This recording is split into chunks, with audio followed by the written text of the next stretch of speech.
সম্মানিত দর্শক, আসসালামু আলাইকুম।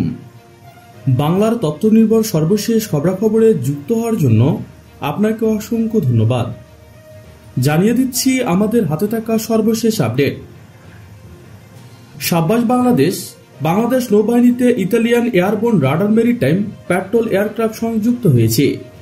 সম্প্রতি বাংলাদেশ নৌবাহিনীর এয়ারবোর্ন রাডার হিসেবে ইতালিয়ান এসপারসি 5000 এয়ার রাডার কেনা হয়েছে, যেগুলো নতুন দুইটি Dornier 228 NG maritime patrol aircraft use করা হয়। রাডারটির রেঞ্জ 370 কিলোমিটার।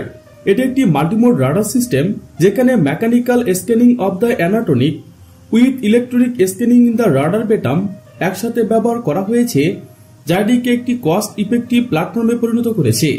এটি এয়ার টু এয়ার এবং air to ground target movement direct track করার পাশাপাশি স্যান্টনিক অ্যাপারচার রাডার ইমেজও প্রদান করে থাকেন। স্যান্টনিক অ্যাপারচার রাডার ইমেজের ক্ষেত্রে এই দুটি সিস্টেম ফলো করেন, একটি স্পট এচার এবং একটি ট্রিপল এচার। এই দুটি সিস্টেমের মাধ্যমে যে কোনো টার্গেটকে সহজে ট্র্যাক ও ডিটেক্ট করতে পারেন।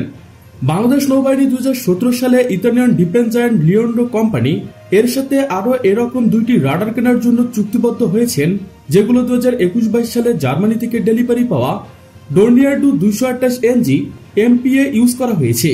বিশ্বের বেশ কয়েকটি দেশ, এমনকি মার্কিন যুক্তরাষ্ট্রের নৌবাহিনী তাদের মেরিটাইম সার্ভাইল্যান্স প্যাট্রোল প্ল্যাটফর্মে রাডার ব্যবহার করে থাকেন। এদিকে বাংলাদেশ কৃষি সম্প্রসারণ অধিদপ্তরের মালিকানাধীন বিমান হল নিউজিল্যান্ডের নির্মিত প্যাকাসকো।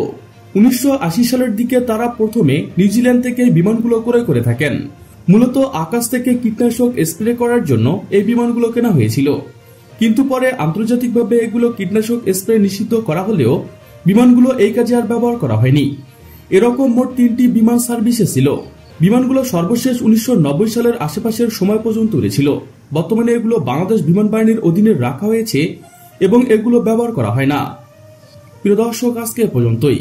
শুরু থেকে শেষ পর্যন্ত চেষ্টা করছি বাংলার সামরিক অর্থনৈতিক সঠিক তথ্য উপস্থাপন করতে। আপনাদের কোনো তথ্য কিংবা পরামর্শ থেকে থাকলে তা কমেন্ট করে জানিয়ে দিতে পারেন। নিশ্চয়ই আবার দেখা হবে নতুন কোনো বিষয় নিয়ে। ততক্ষণ পর্যন্ত ভালো থাকুন, সুস্থ থাকুন। Thanks for watching my video. আল্লাহ হাফেজ।